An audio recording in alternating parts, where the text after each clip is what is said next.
para participar neste colóquio.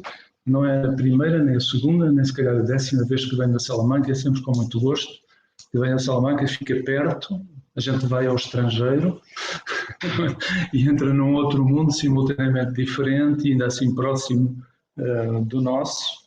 É sempre um gosto ir a Salamanca e uma das razões desse gosto é reencontrar Pedro Serra, uma pessoa pela qual tenho a maior admiração intelectual e académica.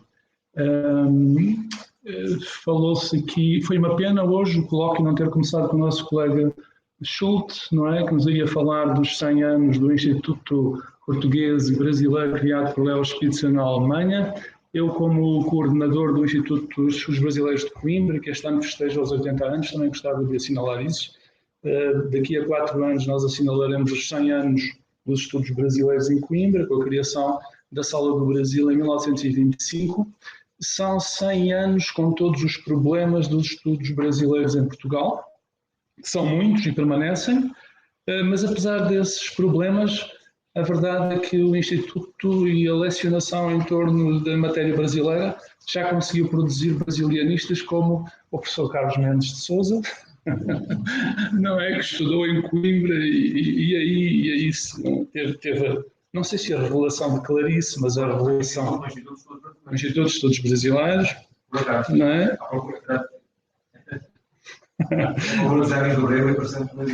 À procura de Elis do Rego e apareceu Clarice. Isso era um título quase de uma autobiografia, não é? Uma autobiografia.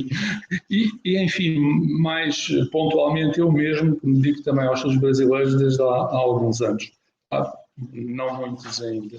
Eu gostava de assinalar então essa relação também com essa presença do Instituto de Estudos Brasileiros da minha faculdade.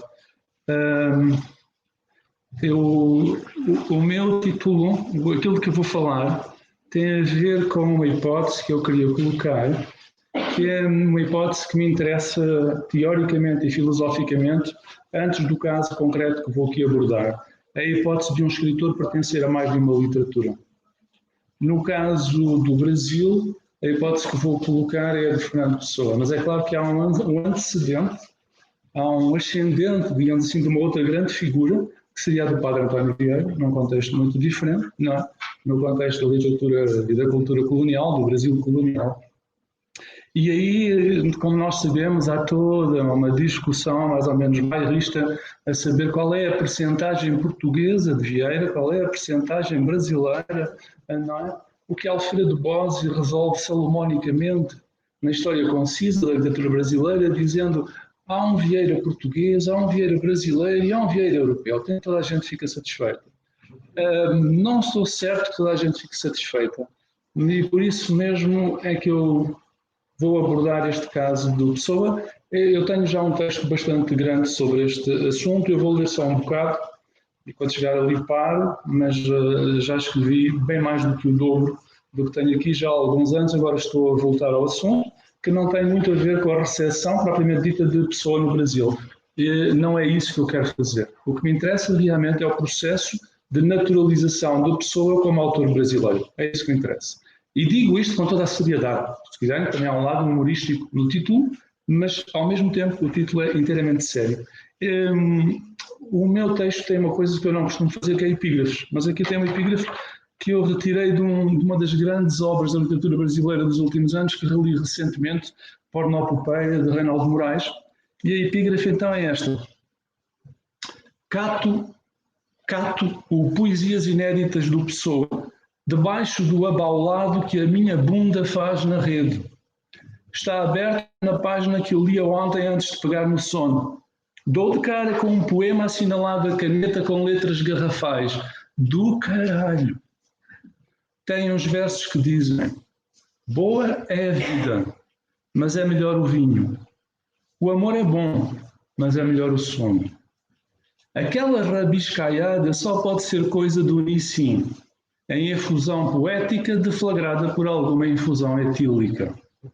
Ele adora o Fernando Pessoa, o Nissa, em quem só vê um defeito: não ter nascido em Minas Gerais. Como nós percebemos até pela intervenção da Clara Valente, Ele não podia ter nascido em Minas Gerais porque isso já foi tomado, não é? Pelo poeta de Itabira. Eu gostaria de começar, portanto, por reivindicar a restrição epistémica do meu título. Trata-se de notas, ou seja, coisa não sistemática, panorâmica ou exaustiva, mas antes aproximativa e dotada de um propósito ensaístico. Não vejo, aliás, como poderia fazê-lo. Se o meu objeto, o poeta brasileiro Fernando Pessoa, é em si uma figura da incoincidência, o mesmo é dizer da apropriação, algures entre renomeação e diferição, ou entre desejo, falha e fantasia. Esclareço, pois, que a minha perspectiva não é a de quem estuda a recepção de Fernando Pessoa pela poesia brasileira, tentando estabelecer os termos a quo e ad quem desse processo histórico. É obviamente importante dispor do estudo dessa recepção, que teria de rastrear marcos como Cecília Meirelles, desde logo na sua extraordinária antologia Poetas Novos de Portugal, de 1944, o encomiástico artigo publicado no mesmo ano por Murilo Mendes. Minha atitude diante desta obra é de paixão, de exclusão de todas as reservas. Minha vontade é de quebrar a pena e nunca mais escrever nenhum verso. E que deveria destacar o facto de que o impacto de Pessoa no Brasil ter sido simultâneo ao ocorrido em Portugal, em boa medida em função de pessoanos como Adolfo Casais Monteiro ou João Gaspar Simões, e também em função dos pessoanos que viveram no Brasil e em muito contribuíram para a difusão da sua obra aí. Em todo caso, a questão que em rigor quero tratar foi enunciada de forma bastante reveladora por Ítalo Morricone no seu livro de 2000, A Poesia Brasileira do Século XX, da coleção Como e Por Que Ler. Na primeira vez que se refere a Fernando Pessoa, o autor abre o seguinte parênteses. Aviso aos navegantes. Para todos os efeitos, Fernando Pessoa será, no espaço deste livro, considerado tão brasileiro quanto um Drummond, uma Cecília, etc. Embora não o possamos incluir no cânon estritamente nacional, por um problema fortuito de lugar de nascimento e certidão de moradia. Pessoa é, pois, um poeta brasileiro que por acaso nasceu em Portugal, ou então um poeta português que os brasileiros não sentem como estrangeiro. O problema, que é boa parte do problema que tentarei explorar, são as ressalvas, que logo a seguir à atribuição de passaporte brasileiro à Pessoa, Morricone enuncia, embora não o possamos incluir no cânon estritamente nacional. Mas por que não poderíamos fazer se a razão dessa impossibilidade é logo a seguir qualificada como, cito, um problema fortuito de lugar de nascimento e certidão de moradia? A sintaxe da frase comporta, de facto, um conflito jurídico-político, já que a abrir se atribui à Pessoa o passaporte brasileiro, que logo em seguida se recusa por razões de certidão de nascimento e moradia. Ou seja, aquilo que a literatura dá no início da frase, um passaporte, uma forma de hospitalidade moderna, o Estado-nação retira logo depois. Ou ainda, aquilo que a literatura moderna permite, o nacionalismo, uma figura também moderna, já agora, cancela. Receio, pois, que o problema não seja fortuito, já que a impossibilidade de incluir Pessoa no cânon estritamente nacional não parece nada casual, tal como o cânon estritamente nacional não parece ser uma figura da contingência ou do acaso, mas antes da própria natureza das coisas. Como se a cidadania fosse algo de natural, que nasce por si mesma, quero dizer, que nasce de onde nascemos, o solo, o sangue, sem mediação, contrato ou decisão que institua solo ou sangue como critério de acesso a ela. Já que Derrida lembra, a este propósito, duas coisas pertinentes para esta discussão. A primeira, e cito, que a cidadania não define uma participação cultural, linguística ou histórica em geral. Ela não recobre todas estas pertenças, mas não é por isso um predicado superficial ou superestrutural flutuando à superfície da existência. Fim de citação. Não é, pois, por ser de ordem institucional que a cidadania é superficial, a menos que admitamos que os contratos que governam a nossa relação com o mundo, o contrato linguístico, o contrato social, etc., são definíveis nesses termos. O segundo ponto, que seria o reverso deste, é o pressuposto segundo o qual a identidade, tal como a noção surge sem cessar nos debates sobre multiculturalismo, nacionalidade, pertença, cidadania, é transparente a si mesma. E não, como percebemos melhor nos casos de suspensão de cidadania, uma forma de perturbação da própria ideia de transparência. Esta estrutura, que rege o modo como Morricone apresenta o caso de Pessoa na poesia brasileira do século XX, resulta obviamente do prestígio da ideia de literatura nacional, bem como da disciplina encarregada de a narrar, a história literária, uma disciplina cujo prestígio é hoje, em boa verdade, quase exclusivamente didático. Mas convém notar que esta estrutura, que dá com uma mão o que a outra logo tira, é constitutiva do próprio entendimento brasileiro de literatura, que manifesta uma notória resistência histórica, política e teórica a considerar a possibilidade de pensar a ideia de literatura fora da ideia de nacional. Quando Morricone se refere a um cânon estritamente nacional, esse no qual não haveria um lugar para Pessoa, apesar de ele ser brasileiro naturalizado de facto, isto não significa que devamos postular a possibilidade de um cânon nacional não estrito, onde Pessoa já teria direito a uma moradia.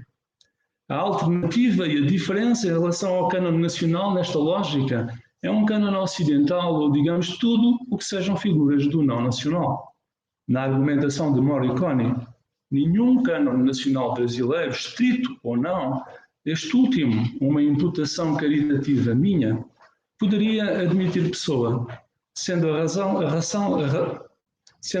dessa recusa a referida certidão de nascimento.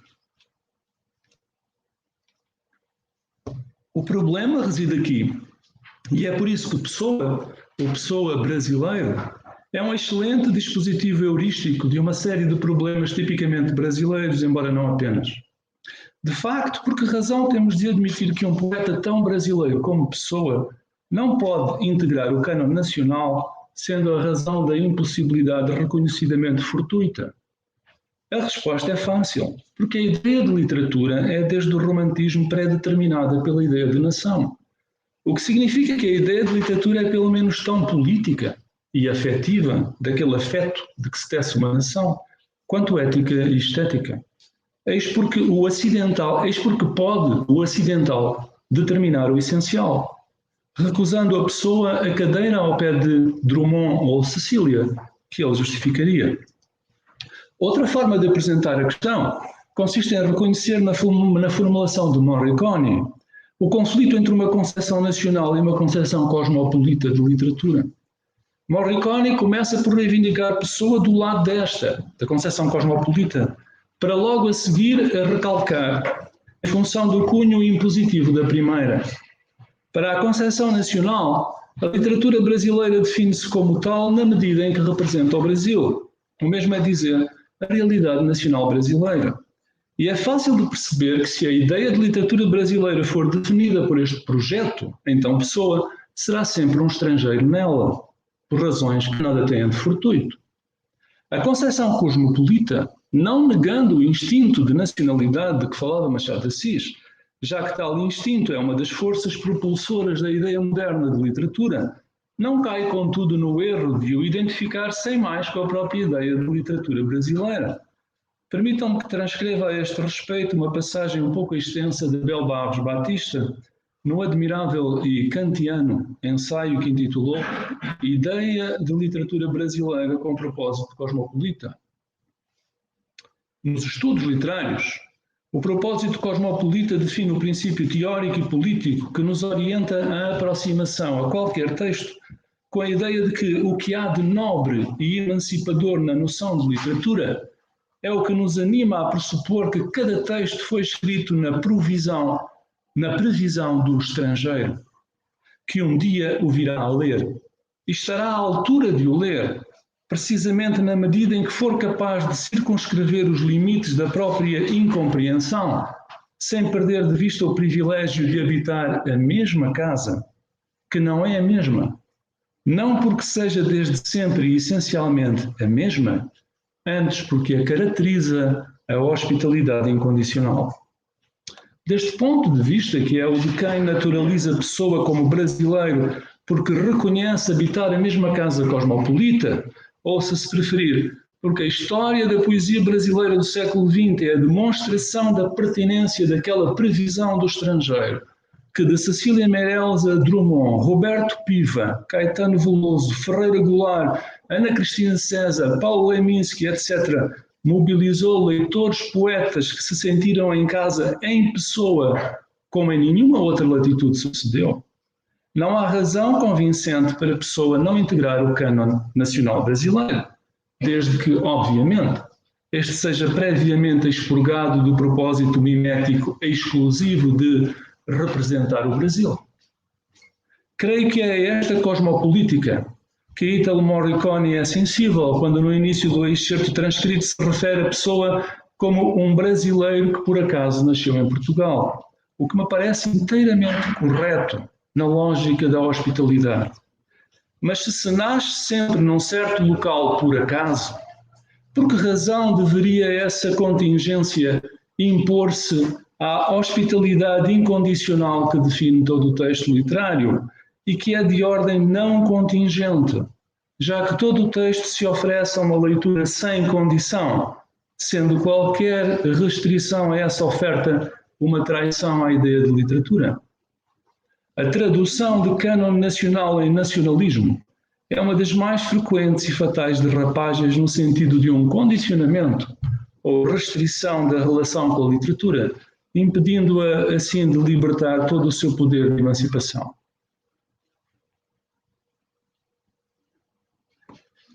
Num texto de 1939 com o título Uma Suave Rudeza, incluído mais tarde no volume O Empalhador de Passarinho, Mário de Andrade faz uma defesa daquilo a que podíamos chamar a inevitabilidade do nacionalismo, em termos que convém revisitar, e eu vou ler.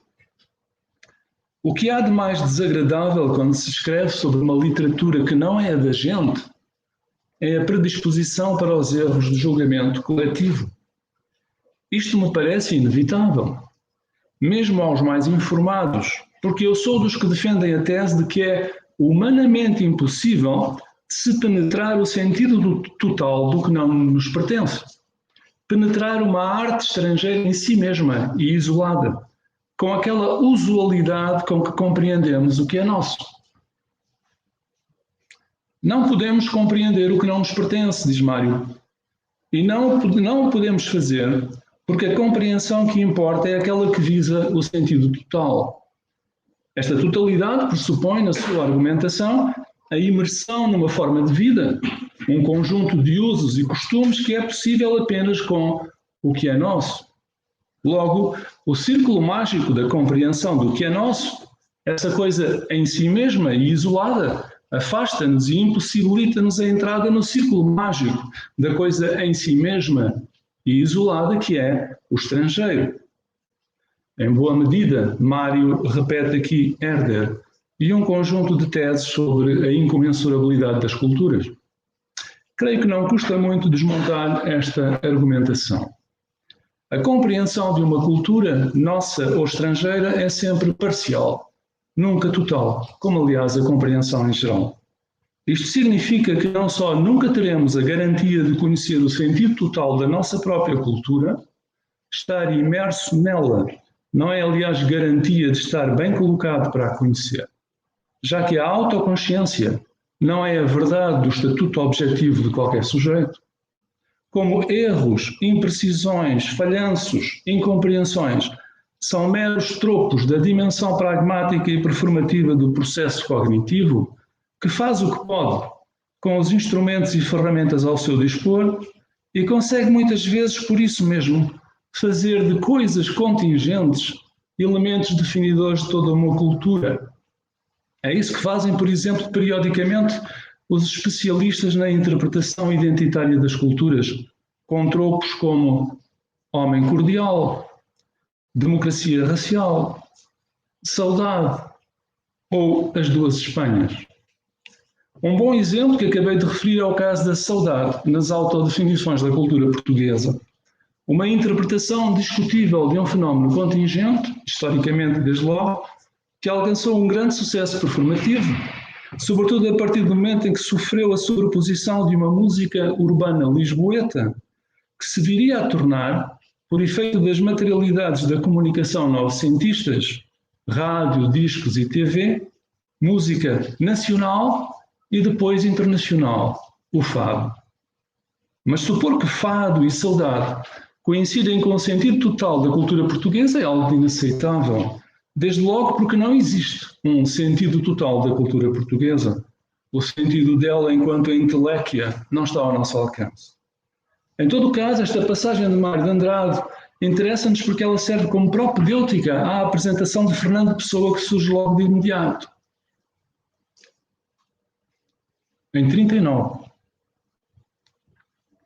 O caso de Fernando Pessoa, para esta crónica portuguesa, me parece característico do que afirmo.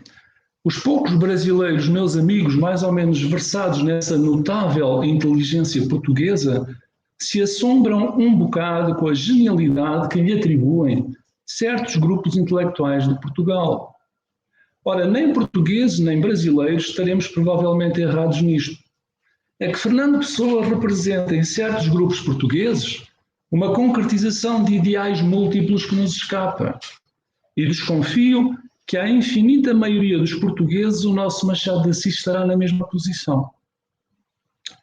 Comecemos por reconhecer mais uma vez a excepcional atualização estética de Mário de Andrade, que sabe da existência de Pessoa antes do início da publicação das obras na editora Ática, o que ocorre em 1942, data também da edição da importante antologia de Pessoa por Adolfo Casais Monteiro, e antes da importantíssima antologia publicada por Cecília Meirelles em 1944, que já referi, Poetas Novos de Portugal, que deu a conhecer Pessoa aos brasileiros, entre vários outros novos e novíssimos. Conhece-o seguramente das revistas literárias e talvez da mensagem, mas faz-lhe, curiosamente, a mesma restrição valorativa de Teixeira de Pascoais, destacando não o poeta em pessoa, mas sim a sua notável inteligência. O ponto aqui é o assombro dos poucos brasileiros que sabem da existência de Pessoa com a genialidade que certos grupos de portugueses lhe atribuem. A incompreensão seria função do círculo cerrado de cada cultura. E para ratificar a sua posição, Mário tenta produzir uma simetria perfeita. Aos brasileiros escapam os ideais múltiplos portugueses que Pessoa concretizaria. Uma referência a um suposto sentido total da cultura portuguesa, que é uma pouco disfarçada resistência à heteronímia. E aos portugueses, seguramente e simetricamente, escapam as idiosincrasias de Machado de Assis. Claro que ao referir as idiosincrasias de Machado estou a interpretar, pois a descrição de Machado por Mário é puramente funcionalista. O romancista estaria na mesma posição de Pessoa nesta simetria da incompreensão. Manifestamente, Mário necessita da simetria para o seu argumento. Mais do que isso, a simetria é o argumento, pelo que não se perde tempo a atribuir conteúdo ao suposto fator da incompreensão portuguesa no que toca a Machado de Assis. O argumento, convenhamos, não faz sentido. E só se sustenta pela necessidade da simetria, pois Machado não suscitou resistências em Portugal do tipo das que Mário dá a perceber contra a Pessoa no Brasil, e que desconfiamos que são basicamente as dele. Machado suscitou, sim, resistências no Brasil, em função de um suposto escasso teor identitário seu, desde logo no plano idiomático, o que explica, por exemplo, a resistência do modernismo brasileiro, aquele que mais diretamente decorre de Mário de Andrade a Machado. Faço notar que esta apresentação de Pessoa serve a Mário de Andrade para uma polémica com Adolfo Casais Monteiro, com quem se dava, aliás, muito bem, que no número 54 agora cito Mário de Andrade, da ótima revista Presença, meio que se queixa dos brasileiros não entendermos suficientemente os atuais escritores portugueses, ao passo que estes fazem um real esforço para conhecer e estimar a produção nova do Brasil. Mário avalia inicialmente como inconsistente as razões de Adolfo. Mais adiante, porém, admitindo que o português possa ter razão, esclarece que, e cito, várias razões muito mais importantes que o problema editorial e mais profundas justificariam semelhante suposição. É coisa incontestável que a literatura brasileira atual se afasta violentamente do dizer português. Não vou já discutir o problema da língua brasileira, entre aspas, que a meu ver não existe. Embora seja da maior verdade falarmos de preferência em língua nacional. Língua nacional. Não deixa por isso de ser menos verdade que muitos de nós erramos em português. Uma frase fantástica. Muitos de nós erramos em português.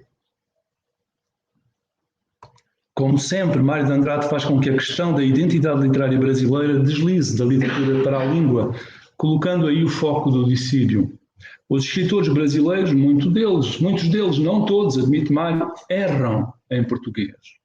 O curioso é que logo a seguir o nosso autor reconhece que para casais e o seu grupo, este é problema que não interessa e fenómeno que compreendem. Ao contrário da maioria dos portugueses, diz Mário, para os quais somos sempre uns iconoclastas. Acrescente-se ainda ao rol de Mário um gramático lusitano escandalizado com tal iconoclastia. Mais uma vez, o imperativo da simetria faz com que Mário se esforce por reconstituí-la ou do lado da maioria dos portugueses ou dos linguistas, já que da parte dos autores da presença a questão só recebe desinteresse. No fundo, o que Mário deseja é fazer com que a questão linguística recubra e reforce aquela simetria da impossibilidade de conhecer o sentido total da cultura do outro, ou seja, a simetria que nos garante que somos todos estrangeiros uns aos outros. Nos termos de Derrida, o que Mário faz é produzir o monolinguismo do outro, em termos que são a melhor denúncia desse propósito. Por um lado, Mário de Andrade parece estar sempre a dizer que a língua portuguesa não é um bem natural do brasileiro. Poderíamos invocar aqui ainda o Derrida, que defende que não existe propriedade natural da língua. Um ponto que eu insisto sempre com os meus alunos. Os portugueses não têm nenhum privilégio da origem sobre a língua, não é? Mas sim algo que é apropriado por um processo político ou fantasmático desenvolvido pelo colonizador e interiorizado pelo colonizado. Por outro lado, e na medida em que o propósito de Mário consiste em errar em português, a libertação confirma a herança. Ou, se preferir, e volto a Derrida, guarda aquilo que perde. E cito, aquele que fala na primeira pessoa eleva a voz a partir da língua da mãe. Evoca uma língua de origem que talvez o tenha perdido, é certo, a ele, mas que ele não perdeu. Ele guarda o que perdeu. A evocação da língua de origem é, contudo, de teor igualmente político ou fantasmático, e só isso explica que Mário se surpreenda ao constatar que os escritores da presença não se escandalizam com as suas liberdades gramaticais. Mário esquece manifestamente que os modernistas portugueses estavam também eles empenhados num processo de crítica da gramática, cujo nome maior é, de novo, Fernando Pessoa. A questão é, pois, mais uma vez a forma como pensamos a relação entre a língua e a literatura. Permitam-me que eu regresse a Abel Barros Batista neste ponto. A ideia da literatura como hospitalidade incondicional recusa tanto o universalismo como morada última, que apaga todas as línguas, quanto o nacionalismo da língua, cioso do núcleo essencial, insuscetível de tradução. Não há nenhum português que diga que a palavra saudade é intraduzível. Ou melhor, há um pelo menos que sou eu. Não é? A literatura é uma linha que passa entre esses dois polos. Força que cria unidades além deles e tensões por causa deles. Unidades apesar das tensões, tensões não obstante as unidades. E não há razão para que essa ideia não seja válida no quadro da mesma língua ou do que com tanta facilidade se chama a mesma língua. A língua é justamente o que separa.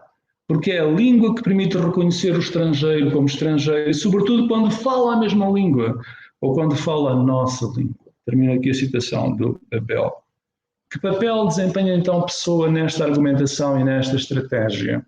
Talvez a explicação resida naquilo que Mário acaba por confessar mais adiante, num parágrafo após ter afirmado, a propósito da obra Carnaval Literário de Teixeira Gomes, que, e cito, o escritor português é secularmente português em sua literatura. Vejamos a confissão de Mário. Me permita o meu admirado poeta e tão bom amigo Casais Monteiro afirmar esta verdade hedonisticamente repulsiva, mas pragmaticamente indispensável. Qualquer enlevo mais assíduo que sintam agora os escritores brasileiros pelos seus camaradas da Oimar será dissolvente da nossa realidade. ao passo que nós não podemos representar para Portugal nenhum veneno.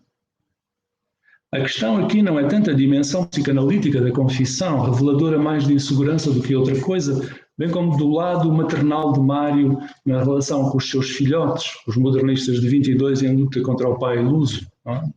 A questão é ainda e sempre o nacionalismo que recusa a experiência da literatura à previsão do estrangeiro e que relança a defesa da impossibilidade de nos instalarmos num texto não brasileiro como em nossa casa, já que uma tal experiência é ressentida como dissolvente da nossa realidade. Porque a nossa realidade é apenas e inevitavelmente a realidade do que é nosso. O facto de a pessoa ter conseguido assombrar com a sua genialidade, desde logo verbal, muitos brasileiros, bem ao contrário da situação descrita por Mário de Andrade em 1939, é a mais espetacular contestação da inevitabilidade do nacionalismo, tal como teorizada pelo autor neste texto, e a demonstração do efetivo poder da literatura enquanto a experiência da hospitalidade incondicional. Passo ao último ponto, não vou demorar muito. A questão da língua pode justamente ser analisada no quadro de um debate surdo entre as posições de Mário de Andrade e as de Fernando Pessoa. A posição de Mário foi evoluindo até se fixar no modelo de uma gramatiquinha da fala brasileira. Eu publiquei um ensaio há uns anos sobre a gramatiquinha, devo ser o estudioso do modernismo que gastou mais anos da sua vida a ler a gramatiquinha. Que nunca chegou a escrever, embora disponhamos, devido ao insano trabalho filológico de Edith Pimentel Pinto, de uma reconstituição convincente do projeto. A questão tem ascendência romântica e pode ser analisada com palavras de Varnhagen, com data de 1847. Aqui desejaria alguém que entrássemos na questão da divisibilidade das literaturas portuguesa e brasileira, o que vários julgam impossível, em consequência da uniformidade da língua. Da forma como os românticos viam a questão. Se a língua é a mesma, não pode haver duas literaturas diferentes.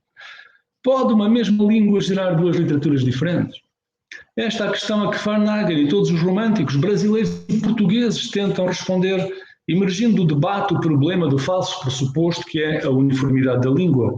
Em 1929, Mário de Andrade, na Gramatiquinha, resume o problema com apelo a um determinismo muito reconhecível. Coincidir ou não a língua brasileira com a língua portuguesa e o termos vindo dela, não nos importa socialmente nada. O Brasil é hoje outra coisa que Portugal. E essa outra coisa possui necessariamente uma fala que exprime as outras coisas de que ele é feito. É a fala brasileira. Possui necessariamente uma fala. Ou seja, o Brasil existe. E existe porque é diferente de Portugal. Logo, a fala brasileira existe porque é nela e por ela que todas as outras coisas de que é feito o Brasil se exprimem. Noutros termos, o corpo político brasileiro fala, e aquilo que define e distingue um corpo político de um outro é a transparência com que essa fala exprime uma sintomatologia, as outras coisas de que ele é feito, singular e incomensurável.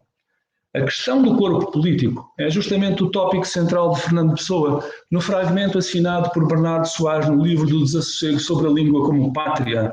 O fragmento que começa assim: gosto de dizer, direi melhor, gosto de palavrar.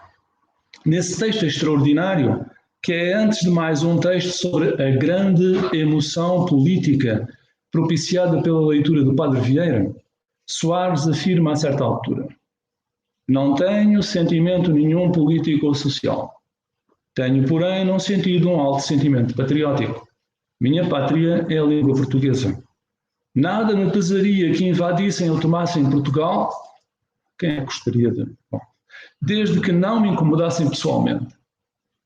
Dito isto, Soares manifestará todo o seu desprezo, todo o seu ódio, por quem escreve mal português, quem pratica a sintaxe errada, ou usa ortografia simplificada, sem Y. Estranha pátria esta, que parece esmerar-se em produzir critérios histéricos de distinção, que conduziriam à expulsão de todos os seus possíveis cidadãos, com exceção daquele que nos diz previamente que, desde que lhe resta língua sem erros de ortografia e com ortografia antiga, pouco lhe importa o destino histórico da pátria. Escrevi há uns anos um ensaio sobre este texto e permito-me, por isso, transcrever o passo que agora mais me interessa desse meu texto. Assim como não há erros de sintaxe ou ortografia sem a gente, assim como não há língua pátria sem gente, Uma língua sem maus tratos só poderia ser uma língua sem pessoas. Isto é, um transcendental. A acelerada degradação daquela grande emoção política suscitada pela prosa de Vieira, que é a degradação de quem cai da seleta, é na seleta que o jovem Bernardo Soares diz que lê Vieira, que é a degradação de quem cai da seleta no século e que é legível na fúria justiceira suscitada por esses lapsos de cidadania, que são os erros de ortografia e sintaxe, só pode ser tratada por uma terapia em que a língua, para deveras ser uma pátria, se evada para um espaço transcendental. O problema é que se essa é a cidade da razão, a cidade de Deus, essa não é, contudo, a cidade em que homens ou mulheres constroem discursivamente uma pátria. Pessoa, notemos, fala de ortografia e sintaxe, ou seja, de escrita. Mário estipula a língua brasileira como função de uma diferença operante não ao nível da língua, isto é, da descrição estrutural do idioma, mas da fala, já que nela se manifestaria sem a mediação da gramática, necessariamente lusíada, parece admitir Mário, o corpo político brasileiro. Pessoa parece evadir-se do século para o scriptorium.